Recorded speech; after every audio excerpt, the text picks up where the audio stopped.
right. Hold on, I don't even hear nothing.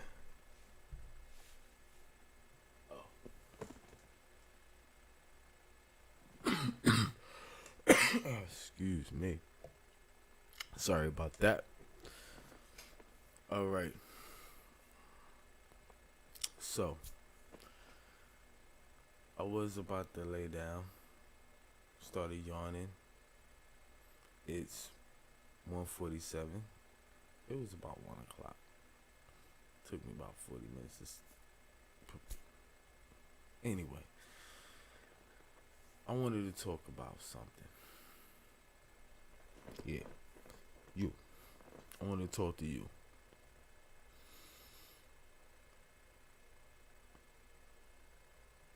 Stop letting other people control your life. Stop. I repeat. Stop letting others control your life. Don't let someone else's problems get in the way of your problems. What I need for you to do is think. Why are you so upset? Why are you letting someone else's problems get in the way of your problems? You have your own problems. I have my own problems. So why am I focusing my energy on someone else's issues? If you're in a relationship, you know what I'm talking about.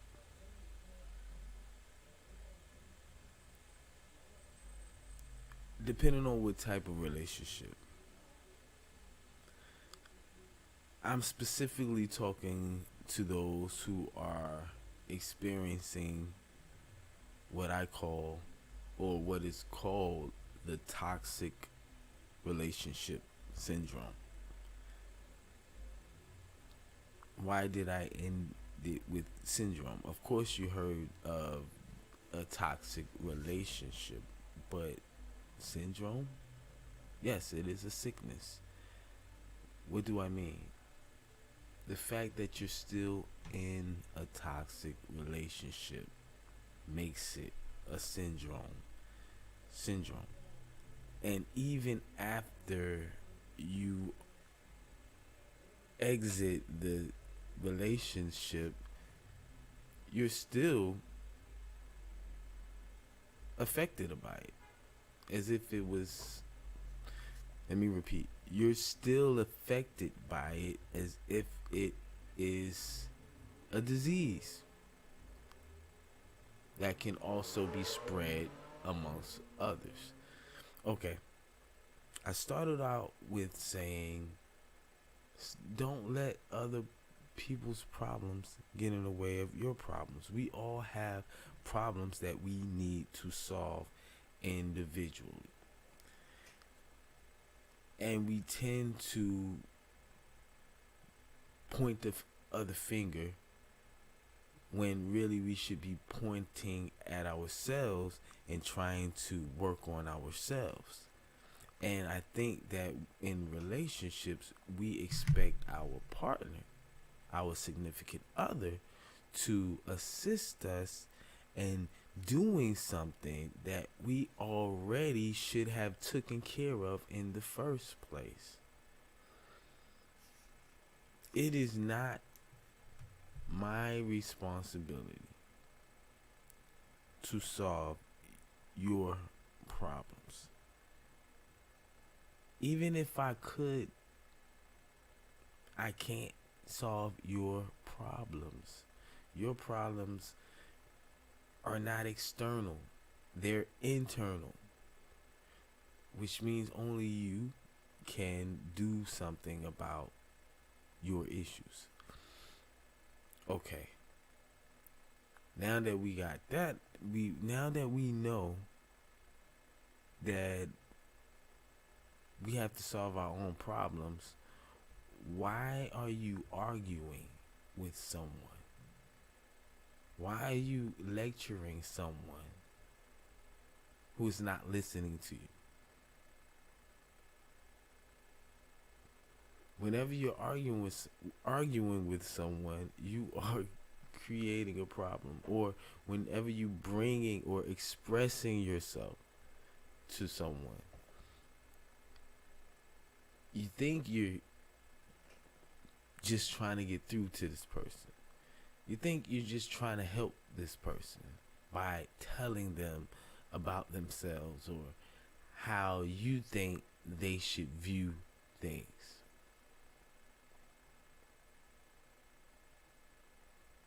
When you're not even taking a second to look at how you view things, and why are you wasting your time, and why are you wasting your breath when you know all you're going to do is irritate the person? Because once again, you cannot solve someone else's problems.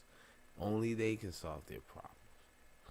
And I'm not talking about simple problems. I'm not talking about external problems. Like, yes, you can help someone get something to eat. Yes, you can help someone with a place to stay, or you can help someone by giving them a ride back and forth to work. That's all external. But when it boils down to feelings and how that person feels, there is nothing you can do. There is nothing you can say that will change how that person looks at things. Only that person can control that. So whenever you feel like telling your significant other about themselves and what you feel they should, or how you feel they should look at things, before you do that, stop and think about how do you look at things, and if it's even worth it, and what is going to be the outcome before you even approach them, because you know it's going to be an argument. You already, and I know what you're saying. You want something out of this person. You want, and you thinking that you want something out of this person, whatever it is. It doesn't. I don't have to be specific. Whatever it is, you want something, and whatever it is, they're reluctant to give it to you. And I know it's a pain in the ass, because what you're asking for doesn't even cost money. Doesn't even cost much time. It might just simply be, can you please not be so moody when you get up in the morning? Could you please not be so negative about everything? Could you please stop looking at things as the cup is half empty and start looking at it as half full?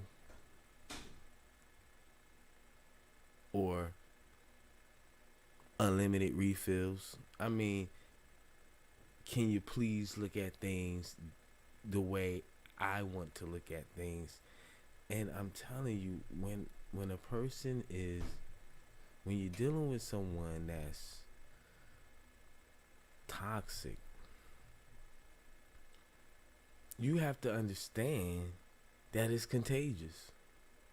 And you have to understand that you become toxic. And it's a snowball effect. So whenever you point the finger, whenever you point the finger at someone else, lo and behold, you are truly pointing at yourself.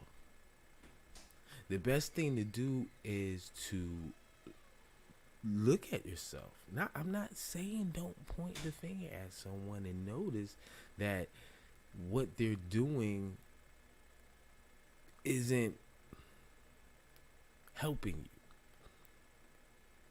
or may not even be helping themselves. But also be aware that you need to take a closer look at yourself and ask yourself, why are you there in the first place? And what you should do, or what can you do to prevent yourself from being in that situation. When you're trying to express yourself to someone that you love, that you care about, that you feel like this is the only person you know that you can really confide in, just the person that you lay down with every night. When it comes to the point where you can't share your true self, your true inner self, your feelings, your true feelings with this individual, you have to ask yourself, does this person love me or what they can get from me? Because if this person loved me, they would be happy. They would be happy and appreciate that you are sharing your true self, that you're not hiding. In other words, you're naked. They can see you for who you are, and when they do, if that irritates them, they don't love you, whether they admit it or not. Sometimes you can just give someone something that they just don't want to lose. That it might be something that you have that they're holding on to, or something that you offer. And it could be something simple as just company. Or it could be it could be the very fact that you keep striving to get this person to, you're trying to will this person into a reasonable agreement, and they keep saying yeah, but they never show you. And then you wonder, okay, it gets to the point where you realize that, okay, this person is never going to see me for who I truly am, because they just don't get it. Whether they just don't get it, or they just don't want to, or they just won't take the time to. I'm here to say to you, stop. Stop trying to squeeze blood out of turnips. I feel like I got a Steve. Stop trying to squeeze blood out of turnips. You can't get sugar from shit.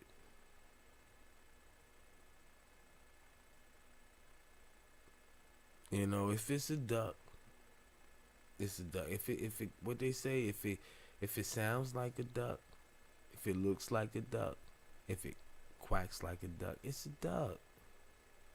Give it up. Just stop seeking, because all you're gonna do is keep running into more problems.